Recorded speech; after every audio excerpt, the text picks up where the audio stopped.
네, 안녕하세요. 주식은 역시 끼리끼리새 끼리십니다. 안녕하세요, 기자님분들. 자, 오늘 장은 아주 폭발적으로 쭉쭉 올라가는 장이었습니다. 더 이상 다른 말이 필요 없겠죠. 자, 코스닥도 전고점 돌파, 코스피도 2차 전지 결국은 같이 움직인다. 중국산 김치 파동, 그보다 더 나쁜 미국의 반도체 복귀 선언, 이런 뉴스를 다뤄보도록 하겠습니다. 자, 매일매일 주린이를 위한 시황정리 경제뉴스 10분 정리 2021년 4월 13일 화요일, 벌써 화요일까지 지난 것을 확인할 수 있습니다. 남은 한 주 모두 잘 보내시길 바랍니다. 자, 오늘 장 정리를 들어가 보도록 하겠습니다. 일단 코스피 3169, 어느덧 3200 거의 가까워지는 걸 확인할 수 있고요. 오늘 1% 정도 올랐습니다. 앞으로 코스피는 1%만 더 오르면 3200선으로 도착하게 되겠군요. 자, 그리고 코스닥도 1% 가까이 올라서 1010포인트 안전하게 1000위를 지킨 것을 확인할 수 있습니다. 어느덧 기린이분들이 확인할 수 있듯이 코스피는 3200에 가까워지면서 다시 전 고점을 뚫으려고 하고 있는 모습을 볼 수 있고요. 그 다음에 코스닥은 1000포인트를 넘어서서 새로운 역사를 만들어내고 있는 걸 확인할 수 있습니다. 자, 솔직히 얼마 전까지만 해도 불안불안한 장이 있었죠. 막 3000 밑에 가서 막 더 떨어지니 많이, 그런 장도 존재했었는데요. 하지만 기린이분들이 열심히 공부하고 좋은 종목을 산 결과는 이렇게 좋다라고 볼 수 있을 것 같습니다. 시장에 참여하신 기린이분들 진심으로 축하드립니다. 자, 오늘의 매동을 보시면 조금 특이한 모습 있죠. 그런데 뭐 별 다른 게 없이 그냥 외국인만 돌아왔는데 이 정도로 쭉쭉 올린 걸 확인할 수 있습니다. 이 정도로 증시가 올라가면은 기관 또 포기하고 매수를 할 만한데 금융투자만 조금 1700억 정도를 매수하고 나머지는 전부 다 그 상태 그대로 계속 이어져서 매도라는 걸 확인할 수 있죠. 그리고 그 사이에 개인분들은 차익 실현을 하는 모습을 확인할 수 있습니다. 자, 외국인이 그렇게 많이 샀죠. 그렇다면 이제 환율이 내렸겠구나라고 생각을 할 수 있는데 오히려 내렸다가 다시 올라가는 모습을 보여줬습니다. 물론 외국인 매수와 환율이 무조건 100% 같이 움직인다라고는 볼 수 없겠지만 이런 식으로 외국인들이 많이 사고 그 다음에 선물까지도 오늘 많이 산 것을 확인할 수 있었는데요. 그렇다면 이 환율 모두가 강달러를 예상했지만 다시 이렇게 내려갈 수 있는 흐름이 나올 수도 있는 거 아닌가 라는 생각도 조금은 해봤습니다. 과연 어떤 흐름이 나올지 내일장을 더 깊게 지켜봐야 될 것 같습니다. 자, 오늘의 특징주를 보도록 하겠습니다. 이제 최근 며칠간 같이 계속 지속적으로 공부를 했었죠. SK텔레콤, LGU+, 쭉쭉 상승하는 모습을 보여줬습니다. 그리고 이렇게 통신주는 지난주 일요일날 보셨다시피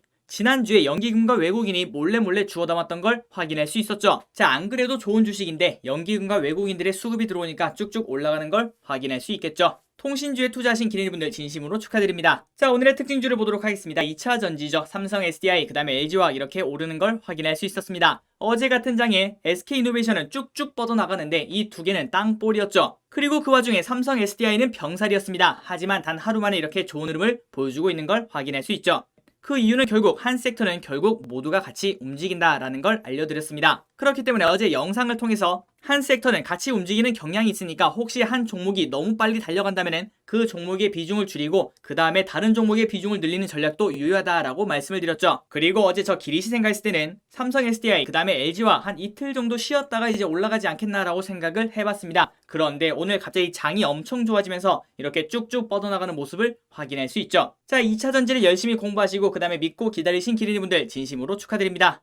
그리고 여기서 배워야 될 점이 있겠죠. 아마도 어떤 투자자분은 이런 선택을 하셨을 겁니다. 어제 SK이노베이션이 쭉쭉 뻗어나가고 그 다음에 LG화학이랑 삼성 SDI가 완전 말 그대로 죽을 쓰고 있으니까 이 두 개를 팔고 그 다음에 SK이노베이션으로 넘어가셨는데 단 하루 만에 다시 삼성 SDI랑 LG화학을 보고 땅을 치고 있다라고도 생각을 해볼 수 있겠죠. 그렇기 때문에 저 기릿은 가장 좋은 거는 그냥 한 섹터는 같이 사라. 그 다음 플러스 만약에 내가 산 종목이 안 올라가고 그 다음에 비슷한 종목인데 얘는 올라가면은 그때는 그냥 기다리는 게 더 좋을 확률이 높다라고 말씀을 드렸습니다. 괜히 왔다 갔다 하면은 멘탈 또 왔다 갔다 하기 때문에 실패할 확률이 갈수록 높아지겠죠. 자, 마지막 특징주입니다. 삼성전자, SK하이닉스. 어제 같은 경우에 이걸 뚫고 내려가면은 이제 현대차처럼 쭉 떨어지는 흐름이 나올 수 있다라고 말씀을 드렸는데 단 하루 만에 아주 중요한 포인트에서 이렇게 짚고 쭉 뻗어나가는 모습을 확인할 수 있죠. 아직까지 마음을 놓을 수는 없겠지만 이렇게 2, 3일 정도 올라간다면 코스피 3200 꿈이 아닌 듯 합니다. 정말 기대가 됩니다. 그렇게 되면 이번 주에 치킨 시켜야겠군요.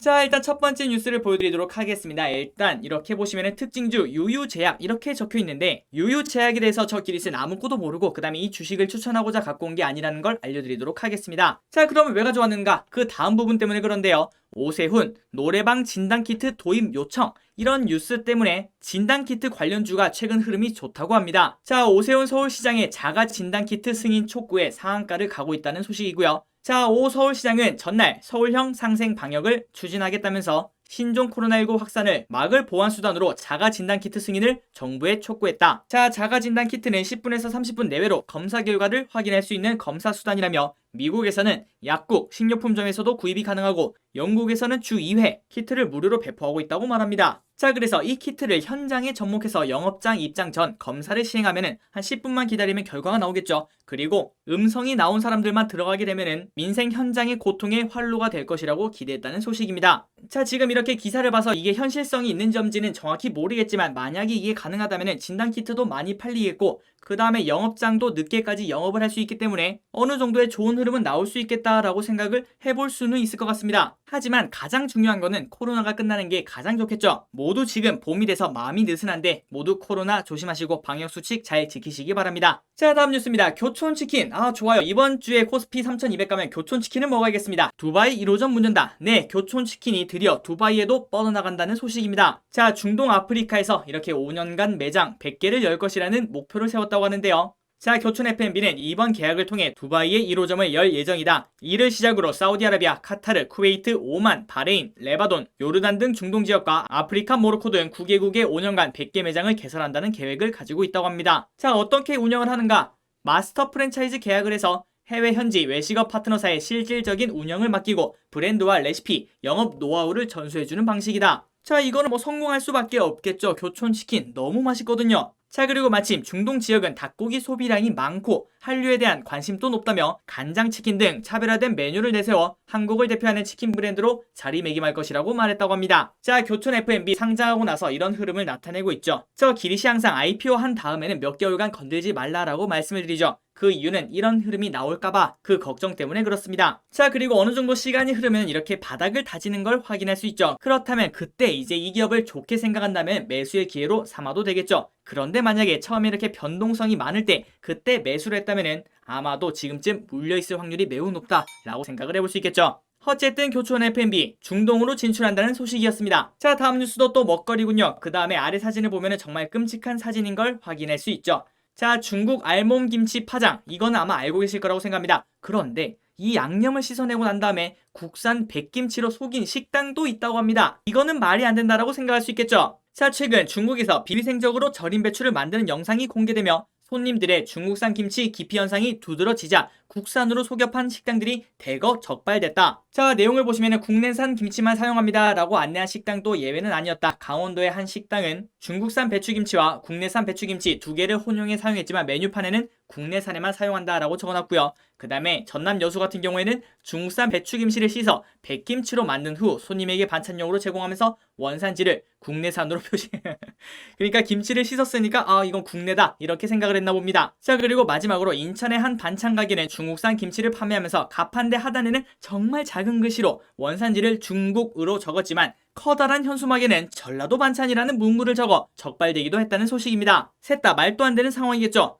그리고 먹거리로 장난은 치지 않으셨으면 좋겠습니다. 자, 금요일 내가 쏠게 어딘가요? 저도 가겠습니다. 삼성전자 역대급 배당금 13조 풀린다. 자, 이번에 삼성전자 역대급 배당금을 풀었죠. 그렇기 때문에 이번 주 금요일날 그 돈이 통장에 딱딱딱 꽂힌다는 소식인데요. 자, 삼성전자 주식을 무려 54%를 보유하고 있는 외국인 투자자도 약 7조 7,400억을 수령한다. 외국인의 경우에는 작년과 비교하면 배당금 규모가 5배가량 증가했다. 자, 그리고 한국 증시 역사상 볼 수 없었던 자금이 주주들에게 일시에 지급되면서 삼성전자 주가에도 적잖은 영향을 미칠 것으로 예상된다. 증권업계는 삼성전자 배당금 총액의 절반만이라도 삼성전자 주식 재투자에 쓰인다면 주가에 긍정적일 것이라고 내다봤다라는 소식을 알려드리도록 하겠습니다. 혹시 기린이분들 배당 받으신다면 진심으로 축하드립니다. 자, 결국 이런 뉴스가 나왔죠. 중국, 일본 오염수 방류 결정 예정. 사실상 결정을 했죠. 그리고 재차 엄중 우려를 표명했다는 소식입니다. 그 다음에 우리나라도 강한 유감을 표시했는데요. 자, 내용을 보도록 하겠습니다. 중국에서 자오 대변인은 후쿠시마 원전의 폐수 문제를 잘 처리하는 것은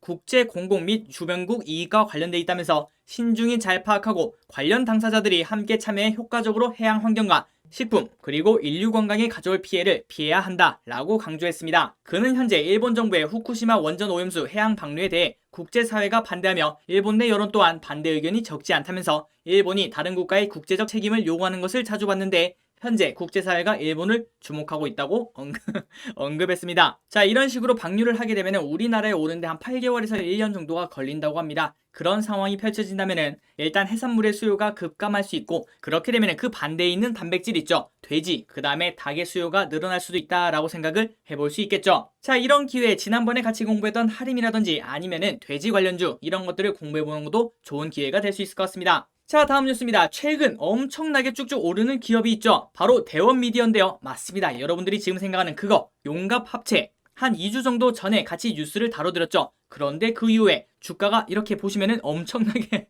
이게 차트인가 그런 생각이 드는 것처럼 쭉쭉 올라가는 걸 확인할 수 있습니다.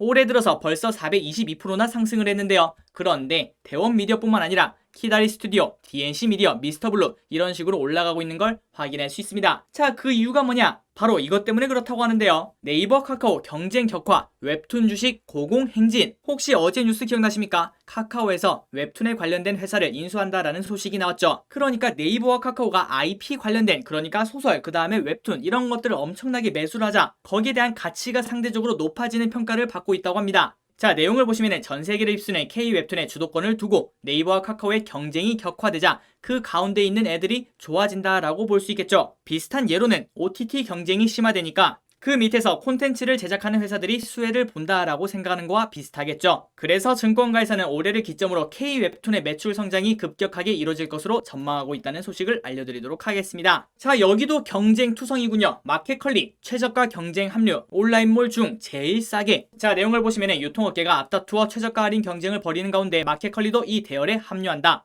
이를 위해 마켓컬리는 주요 온라인 마트의 동일 제품을 매일 모니터링하며 가격대를 파악하고 상품 판매 가격에 반영해 최저가를 책정한다. 단순히 가격만 낮추는 게 아니라 맛과 생산 방식, 과정 등을 꼼꼼히 따져 고품질의 상품만을 엄선해 선보인다는 계획이라고 하고 있습니다. 이렇게 되면 또 누가 좋을까요? 이거는 우리가 좋겠죠. 우리가 조금 싸게 살 수 있다라고도 볼 수 있을 것 같습니다. 누가 이길진 모르겠지만 소비자 입장에서는 좋다라고 볼 수 있겠죠. 자, 다음 뉴스입니다. 아기상어 스마트 스터디 폭풍 성장 멈추다라고 하고 있습니다. 지금 현재 이 스마트 스터디가 나스닥에 상장한다는 소식 때문에 아마도 삼성 출판사가 엄청나게 올라간 걸 기억하고 계실 겁니다. 자, 그런데 업계에 따르면 스마트 스터디는 매출이 677억 원을 기록했고 1919년에 비해 11.8%를 감소했다는 소식입니다. 자, 핑크퐁이 주목받기 시작한 2015년 벌써 이렇게 5년이 되었군요. 그때 매출은 95억, 이후 해마다 낮게는 47, 높게는 92, 이 정도의 성장률로 2019년에는 768억 원을 찍기도 했다. 즉, 작년 매출은 5년 만에 감소 추세로 돌아섰다는 뜻이다. 그래서 이렇게 정말 직관적으로 차트를 보시면 이렇게 쭉 올라가는 걸 확인할 수 있지만 다시 이렇게 작년에 떨어진 걸 확인할 수 있죠. 혹시 삼성 출판사 그 다음에 스마트 스터디에 관심이 있으셨다면 참고하시면 좋을 것 같습니다.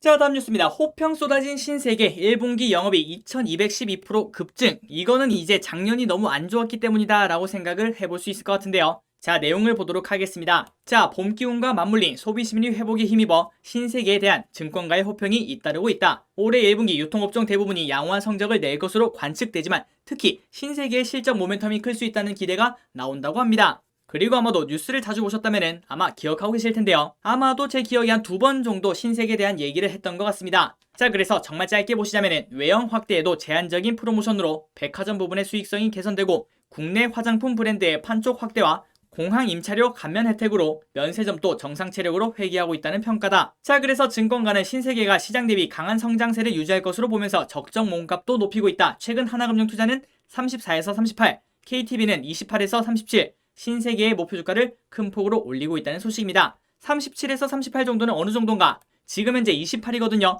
그렇다면 지금보다 10만원 정도 더 올라갈 수 있다라고 볼 수 있겠죠. 퍼센테이지로 따지면 30% 이상의 상승 여력이 있다라고 볼 수 있겠군요. 한번 공부해 보시기 바랍니다. 자, 다음 IT 관련된 뉴스입니다. 정말 사진만 보시면 될 것 같습니다. 삼성 이번에는 태풍의 눈 렌즈 갤럭시 S22 렌더링이라고 하고 있는데요. 자, 여기 보시면은 익숙한 로고가 있죠. 올림푸스. 네, 그렇습니다. 삼성전자랑 올림푸스가 힘을 합친다고 하는데요. 그래서 이렇게 큰 카메라를 하나를 배치하는 카메라를 출시할 예정이라고 하고 있습니다. 자, 삼성전자는 갤럭시 시리즈의 모바일 사진 경험을 개선하기 위해서 일본 올림푸스와 파트너십을 맺었다는 여러 보고서가 나왔다고 보도했다. 그래서 예상 모습은 이런 식으로 나오지 않겠나라고 볼 수 있을 것 같습니다. 이렇게 렌즈가 커진다면은 카메라의 성능은 더 이상 말할 게 없겠죠. 그리고 디자인도 인덕션보다는 더 좋은 것 같습니다. 자, 마지막 뉴스입니다. 바이든 중국 안 기다려줘. 반도체 배터리에 공격적 투자 필요. 자, 이렇게 보고 나니까 둘 다 우리나라에 강점이 있는 산업이죠. 새삼 우리나라가 대단하다라는 생각도 해볼 수 있을 것 같습니다. 자, 백악관 기자단에 따르면은 바이든 대통령은 이날 백악관에서 열린 반도체 화상회의에 참석해 이같이 말했다. 중국과 세계의 다른 나라는 기다리지 않는다며 그냥 말 그대로 중국을 찝은 거죠. 그래서 미국이 기다려야 할 이유가 없다고 밝혔으며 우리는 반도체와 배터리와 같은 분야에서 공격적으로 투자하고 있다며 이것은 그들과 다른 이들이 하는 것이다. 우리도 그렇게 해야 한다라고 말했다고 합니다. 그리고 반도체 웨이퍼를 들어 올려 보인 뒤 이것은 인프라다. 우리는 어제의 인프라를 수리하는 것이 아니라 오늘의 인프라를 구축할 필요가 있다라고 강조했으며 20세기 중반 세계를 주도하고 20세기 말을 향해서도 세계를 주도했다며 우리는 다시 세계를 주도할 것이라고 말했다고 합니다. 다른 나라가 이렇게 말했다면 와, 저거 허언증이네. 이렇게 생각했을 것 같은데 하지만 미국이 말하니까 고개가 자동으로 끄덕여지는 것 같습니다. 자, 그래서 미국이 이런 식으로 반도체와 배터리 투자를 한다면은 현재 우리나라에 강점이 있는 두 분야지만 갈수록 경쟁이 심화된다라고 볼 수 있겠죠. 그렇게 되면은 앞으로의 길이 그렇게 장밋빛이라고는 볼 수 없을 것 같습니다. 하지만 이 걱정하는 부분은 최소한 몇 년 뒤에 나타나겠죠. 그때까지 우리나라도 쭉쭉 뻗어나가서 초격차를 유지했으면 좋겠습니다. 자, 지금까지 경제뉴스가 끝났습니다. 오늘 또 재밌으셨나요? 저 길이 또 재밌었습니다. 항상 같이 공부해주셔서 정말 감사하고요. 지금까지 길이셨습니다. 빠이요!